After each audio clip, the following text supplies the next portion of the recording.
Hey everyone, welcome back to our channel. If you're new here, please subscribe. I'd really love that if you're returning. How you doing? Um, what we're going to be talking about right now is what's going on in Texas, okay? Um, there is something going on called the Crabapple Fire. It's north of Fredericksburg, and as of right now, it has grown to over 8,000 acres and it is 0% contained, okay? And a community member who lives in Texas sent me this article, and I'm going to read it to you, okay? Um, it is about 8,600 acres wide, this fire. Like I said, uh, about 0% contained. Um, so this is getting really bad. A large grass fire in the Texas Hill Country, and this is according to the Texas A&M Forest Service. The Crabapple Fire broke out north of Fredericksburg, rapidly spread. It was 0% contained as of 10 p.m. Central Time, and that is according to the Forest Service. They said, thankfully, the wind has subsided in the Texas Hill Country, and the crews are working nonstop to forward progress of the Crabapple Fire. The team will continue to work throughout the night, including monitoring FM 1631 to make sure that the fire does not progress. As of 10 p.m. Central Time, the fire was moving east-southeast and was located between Lower Crabapple Road and FM 1631. State Highway 16 was closed from Fredericksburg city limits to Eckert Road, and Lower Crabapple Road from Eckert Road into Fredericksburg was also closed. Local law enforcement worked to advise people in the affected area. As a precautionary measure, electricity was cut off to the area that was affected by this fire. The Crabapple Fire started Saturday at about 1:45 p.m. in the 8700 block of Lower Crabapple Road, which is located at about 10 miles north of downtown Fredericksburg. Anyone between Highway 16 North and FM 1631 and between Ranch Road 1323 and Ranch Road 2721 was asked to be prepared to evacuate. A shelter was established at Faith Baptist Church at 3022 North State Highway for anyone who is displaced. Now, initially, the fire was estimated to be about 400 acres, but it rapidly grew to over 8,000 acres since then. Smoke was reportedly blowing as far as east as Austin in the breezy conditions. While a red flag warning had expired at about 9 o'clock at night, high winds and low relative humidity translated into an extreme fire risk for all of south central Texas on Friday and on Saturday as well. Now, a cold front that was moving through the area meant a shift of the winds to be out of the north-northwest, okay? Now, that change could impact the direction of the fire spread to the south-southeast. And as a result, Tamasco is warning people in Stonewall to stay alert during the overnight hours. So the very strong and gusty winds seen during the afternoon were expected to drop in speed and gustiness after sunset, but those winds are expected to relax overnight. And the elevated to near fire critical fire weather conditions are expected also through Sunday. Now I realize that it is now Tuesday, but people should avoid any activities that could spark wildfire, including outdoor burning. If you have a fire pit, even barbecuing, I would avoid everything like that. Parking your vehicles on dry grass, disposing cigarettes improperly. Okay, there are currently 31 wildfires in Texas. and they are affecting more than over 40,000 acres. And that's according to the Forest Service. And they even include smaller fires in Llano, which is Llano, Bandera, Real, Duval, Hidalgo, and Refugio, Refugio counties. Okay. So, as I'm doing more research on this crabapple fire, I found out that there's a second wildfire that broke out. Gillespie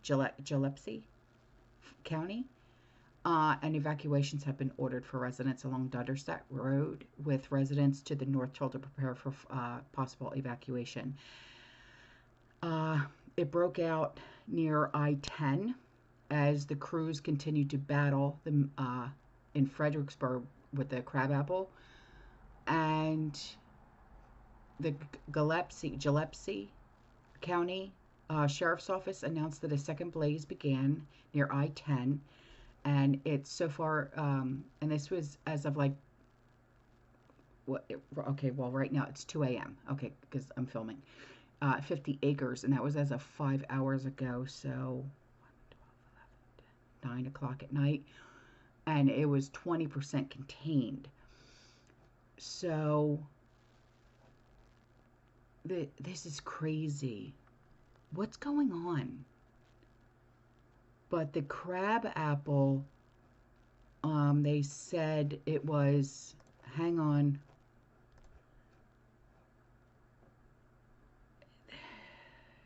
85% contained, and that was as of 11 o'clock. So, yeah, 85% contained. So, okay, well, that's good, because I'm still doing research on it, and I just wanted to make sure that I had my facts straight. So there's that. But yeah, this is I feel bad for you, Texas. I really do. I'm so sorry. I'm so sorry. So, please be aware, if you are living in these areas, to please be aware. Okay, this article that was sent to me was updated at March 16th at 11:26 a.m. Okay. Now, this next thing that I'm going to be talking about is also for Texas. So Texas, please be aware, be alert, and stay awake. Okay. Texas is under siege, and it's not with pew-pews, but with a strategic Islamic expansion. And it's in Aubrey, Texas, Aubrey, Aubrey, Texas. It's known for its horse ranches and its small town charm, but it's now being transformed into a massive Islamic enclave. So the Islamic Center of Aubrey has just purchased 25 acres to build a sprawling mega mosque, Islamic school, seminary, and Sharia-compliant businesses. And it's all designed to fund and expand Islam's dominance in Texas. Now, New Jersey is going through this as well, okay? Now, this is not about faith.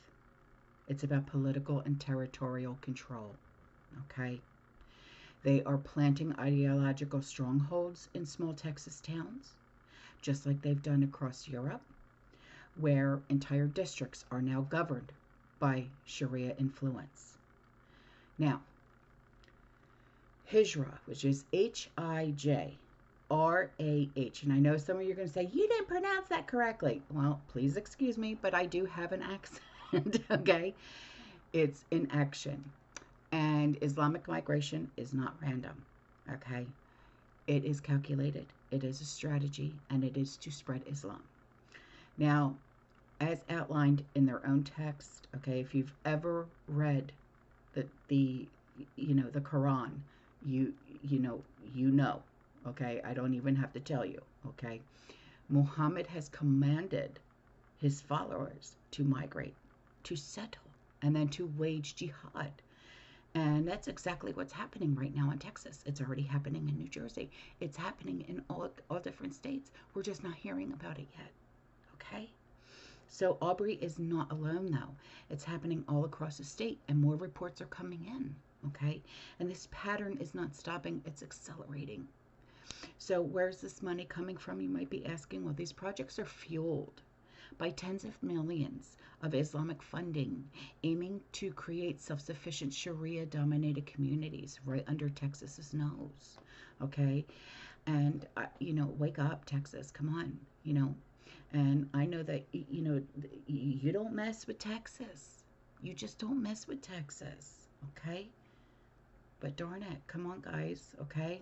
You will stand against this ideological takeover, or you will let your state become unrecognizable, and we don't want that.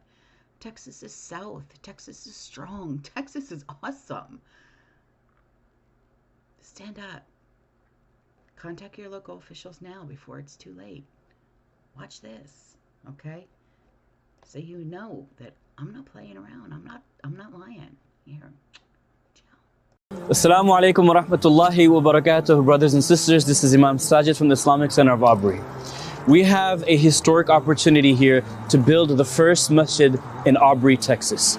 Join us on this campaign to buy 25 acres of land that gives us unimaginable growth, inshallah. We are going to be able to build the first masjid in Aubrey, Texas. But in addition to that, we'll be able to build a residential area, but also a recreational area for our families and our children and for future generations to come, inshallah.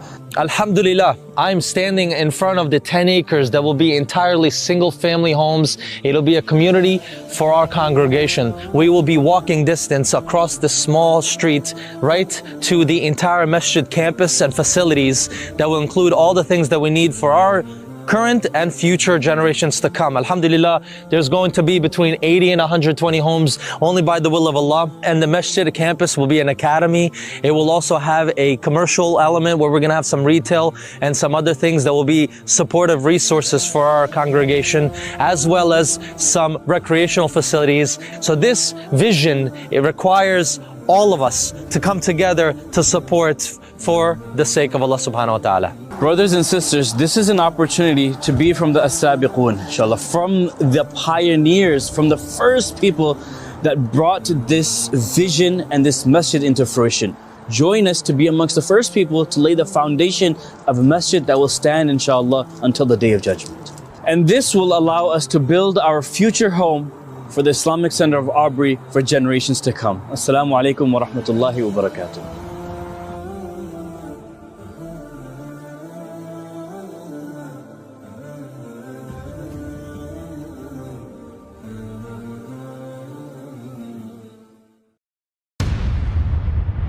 We are owners of our own 25 acres. Alhamdulillah. So we're planning to have this large campus on the 15 acres of land. This campus is going to include many amenities. It's going to have commercial retail for us. It's going to have a masjid, an academy for our Islamic school. There's going to be a senior living facility. They can walk right across the green courtyard to the masjid 5 times a day, as well as some recreational facilities. It's meant to be inviting for many things, including da'wah, including bringing our constituents and our politicians to show them the beauty of Islam and educate them on true Islam. Across the streets will be our residential community that we hope to build so people can live near the masjid and walk there as well. Area, mashallah, this is a very beautiful growing community, one of the fastest growing city. These days they are renting that house over there, and for Ramadan they are renting out this place right here. And they have recently gained a scarce parcel of land which they are going to be building a huge beautiful masjid, inshallah. This community, I have served in other communities, alhamdulillah, but the last 4 years this community has been my favorite